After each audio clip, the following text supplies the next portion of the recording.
Alors nous passons maintenant au calcul des ratios. Pour le ratio de compétitivité, c'est la variation relative du chiffre d'affaires. C'est-à-dire que nous avons besoin du chiffre d'affaires de l'année antérieure. Le premier calcul interviendra à n-1 et non n-2. Donc nous allons au TCR. Le chiffre d'affaires n-1 moins celui de n-2 divisé par celui de n-2. Et nous généralisons. Pour le ratio de croissance, c'est la même formule, sauf que ce sera la variation de la valeur ajoutée.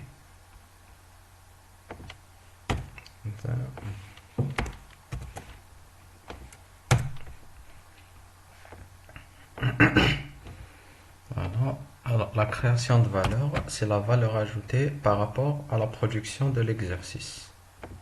Donc, valeur ajoutée par rapport à la production de l'exercice. Le poids du personnel, ce sont la charge, les frais de personnel divisés par la valeur ajoutée. C'est-à-dire quel taux de la valeur ajoutée a été absorbé par les charges de personnel ou les salaires.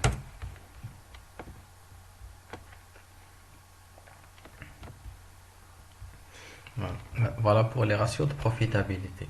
Maintenant, pour les ratios de rentabilité, nous avons la rentabilité commerciale qui est égale au résultat net sur le chiffre d'affaires, sur les ventes ou le chiffre d'affaires.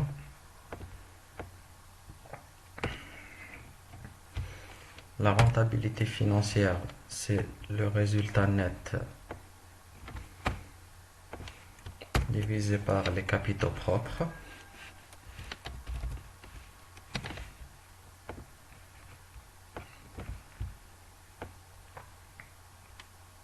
Sans inclure le résultat bien évidemment.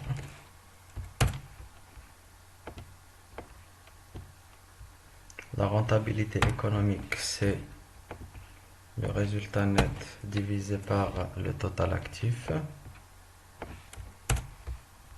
ou le total bilan, du moment que c'est égal au passif. Et la rentabilité d'exploitation, c'est égal au résultat opérationnel sur le chiffre d'affaires.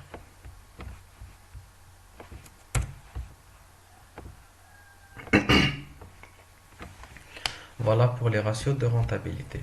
Maintenant, pour les ratios de structure, nous avons l'autonomie financière qui est égale aux capitaux propres sur les DLMT. Donc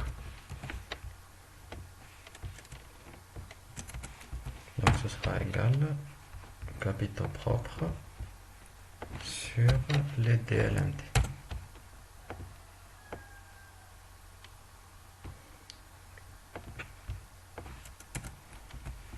Et bien sûr, si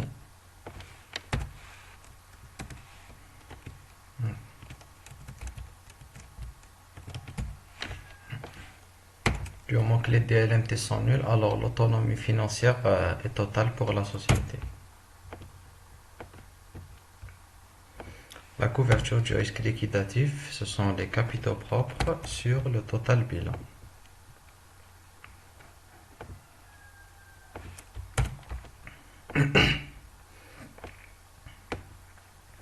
Alors, la capacité de remboursement, ce sont les DLMT sur la capacité d'autofinancement.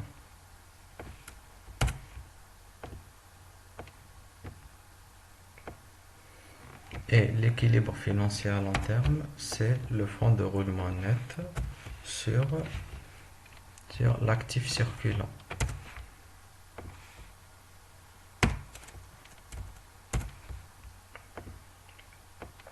Voilà pour les ratios de structure. Nous passons maintenant au ratio de liquidité. Alors, le ratio de liquidité générale, ce sont le total des actifs circulants sur les dettes à court terme.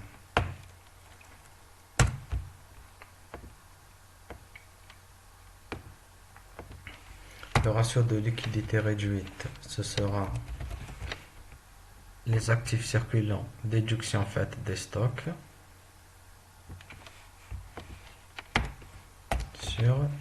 sur les dettes à court terme.